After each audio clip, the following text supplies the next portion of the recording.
Hey everybody, glad to be back. We're going to move into our first guest today, which is Krista, and she's one of those people who, once you meet her, is hard to forget. She has taken her 25 plus years of domestic and international experience as a leadership and organizational development expert to become an ICF-certified coach and founder of Choices Coaching and Consulting. Her passion is to improve the world one person at a time by helping individuals become a better version of who they are. Krista draws upon her strength to stand with others through their growth and transition. As a speaker, she brings the audience out of their seats and into the topic. There's no sitting on the sidelines when Krista is in the room. Krista brings her energy, laughter, reflection, and inspiration to all of her engagements. Krista, it is such an honor to have you on the show, and welcome to the Connect Show. I've made it. You made it. This is it. This is it. This is a cherry on my turtle sundae. I'm on TV. There we go. All right. That's it. I'm done. I'm retiring after today. This is fantastic. So, Krista, what is one great thing that you did this weekend? Oh, so I did a couple. Can I have a couple? Absolutely. Yeah, so son number 3 surprised us a couple weeks ago and came home early from Air Force training. So Tracy and I spent some time golfing. And then I always, Holy Hill Art Farm, Holy Hill Craft Fair was this weekend. So I just go out there and wander around, get creative ideas, just spend some time with me. That's fantastic. Yeah, it is great. That sounds like a great weekend. So for the audience who doesn't know who you are, tell us a little bit about who you are and what you do. Yeah, so I'm a ICF certified life and leader coach. You know, you talked about I do speaking and I do organization development work. The organization development work is simply people, process, tools. Everything within a company that they would hire me for falls in one of those categories. I always bring coaching into that. And coaching is really a passion of mine, where how can I help individuals, that light bulb go on, and then realize how powerful and how good they are, and then go out and be it. Today's topic is the ideal client, and we're taking a different approach to identifying what the ideal client is and how we can connect with them and speak with them. And we're going to hear in a little bit from Michelle about the personality code, different types of personalities that are out there. But let's start with our own code. What is our mission, vision, values? And is it important for us to align our values to our ideal client's values and make that connection so we can read their mind? Or what's your view on that? Yeah. So first, John, I always say you have to ground yourself. So you, as an individual, need to be solid in your values. Not only what the words are, but what's the definition? Because that grounds it into the core of who you are. And then what does that look like and sound like in action? Because in the business world, values drive behaviors. Behaviors create a culture. And then you and I as leaders create a climate inside of that culture for those we lead. So when I'm working with businesses, it really, John, is less about, do my values align perfectly with the clients? Because that's nearly impossible. And it's more with my values and the conversation that I have with the client in scoping and understanding what they value and where their passion and vision it is there enough alignment between us that we can do business and do it well? Or do they have some values that really grind against mine and they're the opposite of what I stand for? And if that's the case, then I really have to think, am I the right person for them? And you might have to say no, and that's sometimes really hard. Yes, the first time you say no, it's hard, and you walk away and you go, what did I just walk away from? Why did I do this? But you wake up the next day and it feels right. And now it gets easier and easier. I can tell within 30 minutes with an individual person, a couple hours with a company, if it's right. And you just go with that intuition. And if you have if you're connected with your values and you know where you are, it's easier to say no. Absolutely. Yeah, you stand solid in who you are.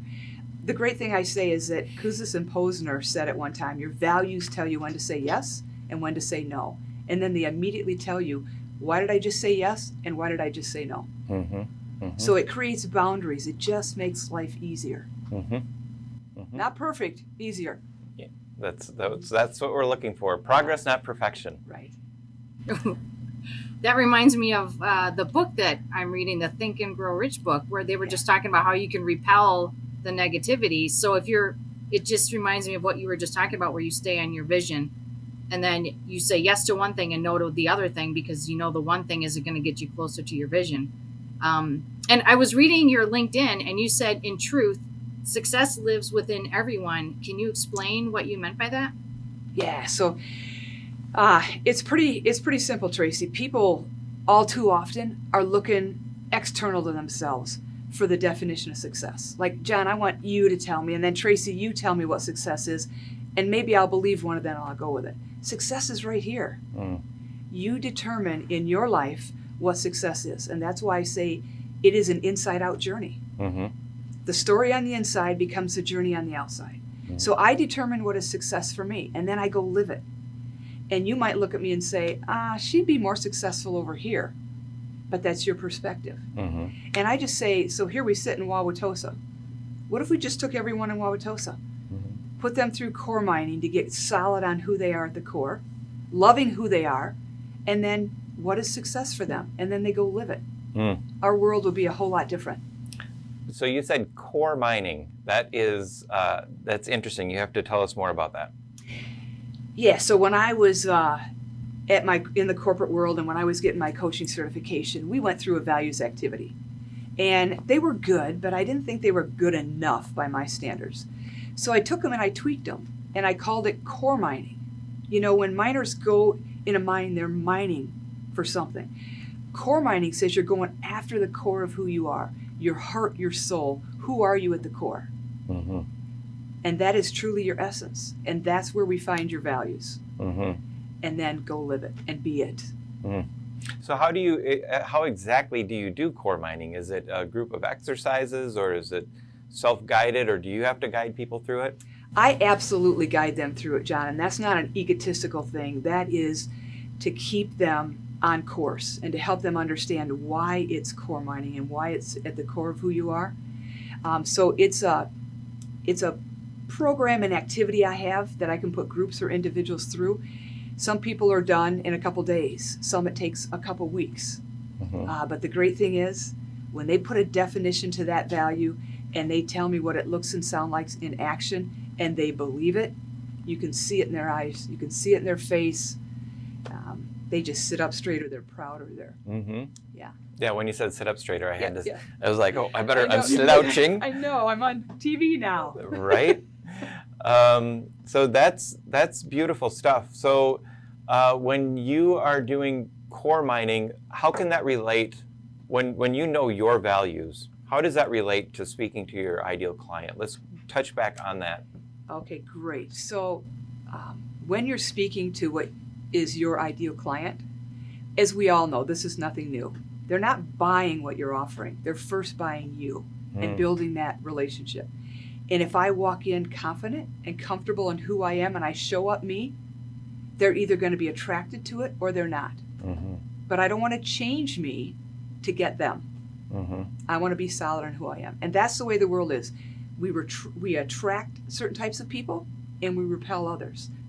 That happens whether we're ourselves or whether we're being someone else. So why not just be you? That is beautiful stuff. I love it. So tell us about the retreat you have coming up in January. Oh yeah, I was hoping you'd ask. So it's a weekend-long women's retreat, and the umbrella of this has been from the very beginning, the power of your journey and the power of you. And again, we're going to that inner power. And then there's a new theme every year, and the 2022 theme is the magic of believing in your worth. So the magic of believing in your worth. And I let my coaching throughout the year tell me what the theme should be. And I thought it was going to be something else, but self-worth it's low right now in the world, in the business world. And when it kept coming to me, I'm like, that's what we're going to do. So we come together for a weekend, and it's pretty locked down, not Amway lockdown, but it's locked down where there's no social media posts. It's private, it's intimate, and each individual, we're going to go after their self-worth. And what is it? Where did it go? How do you get it back? And how do you live it and be it? Mm-hmm. Yeah. So what do you think? You said, oh boy, what do you think of that, Tracy? Oh, well, because going after your self-worth, you're going to do some digging, and people are going to come up with some emotions, and it's going to be a very deep, heartfelt experience, I think. Probably very moving for many people. You nailed it. Mm-hmm. That's what it is. And that's what I want it to be. Because if there's some emotion, whatever it is for the individuals, they're going to remember it and they're going to go deeper. And that's where we need to go as we dig deep. And I just create the topic, the space, and make it safe and get it kicked off. What the women do for each other is far more than I could do on my own. And I'll tell you, I almost didn't get into it. Two friends of mine, Cindy Bong and Jennifer Johnson, approached me in 2014 or 2015. And you know, they're the type of friends that when they say, hey, we want to talk to you, you just talk. And they said, we're going to do a women's retreat. We want you to go with us. Now, if you're listening, don't judge.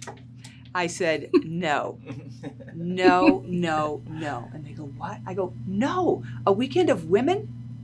I grew up on a farm. I worked for 29 years in a male-dominated industry. I live in a male-dominated house. And you want me to spend a weekend with women? No, not happening.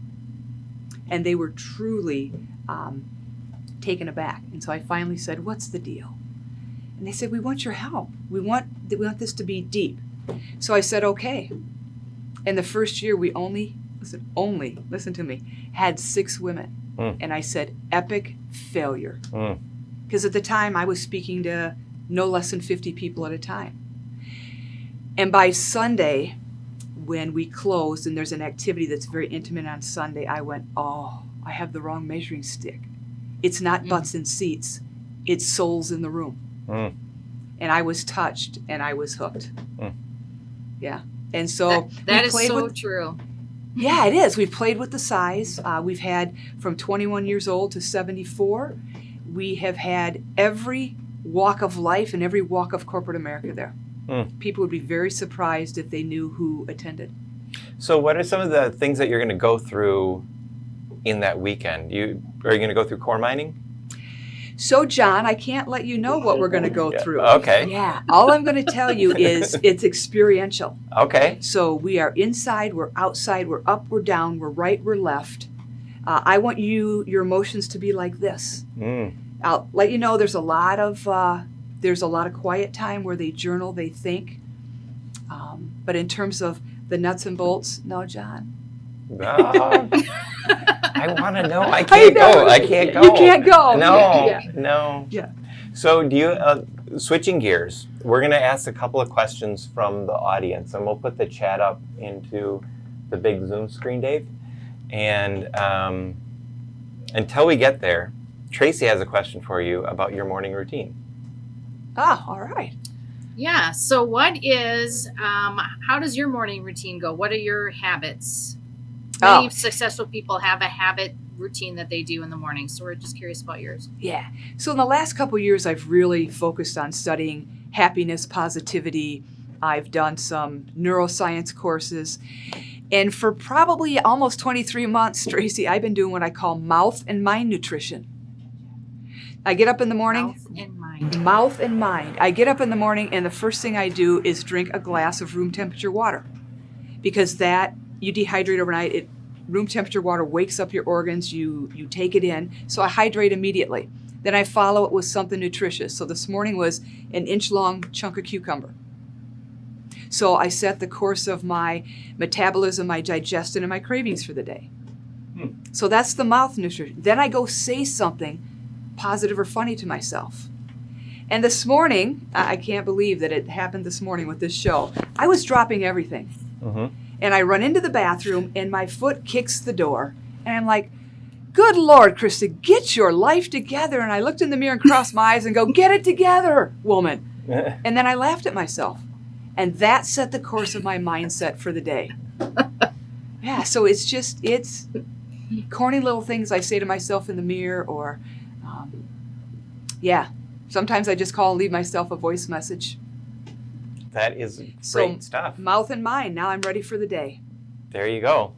So in the last maybe year or two, what is a habit or some type of routine that you've done that's really made a significant difference in your life? Oh, so I made a decision last March when the world went crazy that I was not going to use the P word. Okay. And I was not going to use the C word. Everyone Okay. knows I don't even know this- what those words are. Think about the world. Okay. Yeah. We'll talk later, Tracy. Yeah. All right. I said, I'm not using them. Everyone knows they're here. And I sat in my basement office and said, you know what? I'm going to be contagious. And I'm going to be contagious with happy and positive. And I decided in that moment that every room I walked into, I was going to impact it in a positive way. And that when I left the room, there would just be a little less there. And I would turn conversations to make them happy and positive. And you know, for a while, I didn't think anybody noticed until about December. And a lady said to me, there's a local cafe in Heartland that I go to. And I'd seen this lady in there, and she said, you know what? You brighten this cafe every time you walk in. And I'm like, it's working. Nice. Yeah. And so I've kept it going. You Nice. know, I don't know if you wanted something No, that's sexier than that, but that's it, John. That's sexy. Yeah. that's just, sexy stuff right there. I love it. I am contagious. You are Yeah. contagious. That's an interesting phrase to use right now. Isn't it? Yeah. Yeah. We'll go with it. We'll go with it. Yeah. Yeah, we'll live it.